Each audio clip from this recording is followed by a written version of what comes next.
initially, I'm going to say I didn't believe some of the stories that mothers and fathers were telling me. And then eventually one lady came to see me, and she said that her daughter was taken away from her at gunpoint in America. That was in Florida. So this is an English mother, English daughter. The girl was taken away from her in Florida. And that little girl, 10 years old, was flown back to UK and put in a mental institution where she was told that the pain, the physical pain she had because she was ill, she was told that that was all in her head. It was an amazing story. The mother showed me all the documentation. She proved to me that her daughter was taken away unlawfully, and that girl was has never returned home. That was the first story.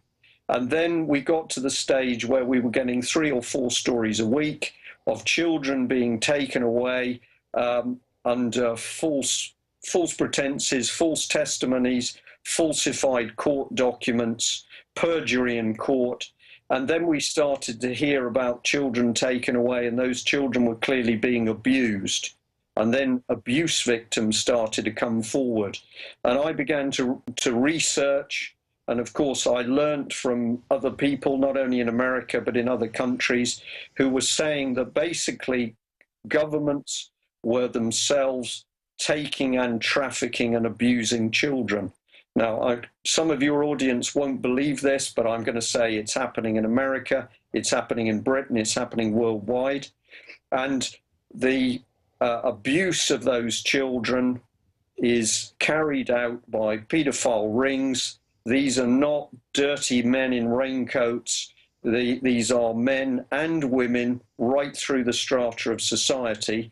But ultimately, these paedophile rings are being controlled at the highest levels of society. And what has happened in Britain over the last couple of weeks is that a famous entertainer, Jimmy Savile, has died. And since his death, it's emerged that far from being such a great man, getting money for charity to help hospitals and children, he's turned out to be a prolific paedophile. Over 300 victims have come forward.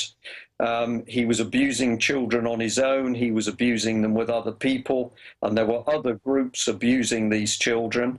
The British public have been stunned to actually discover that this man, who many of them thought was a wonderful man, he was doing great things for sick children, for injured children. Just like Jerry Sandusky, exact same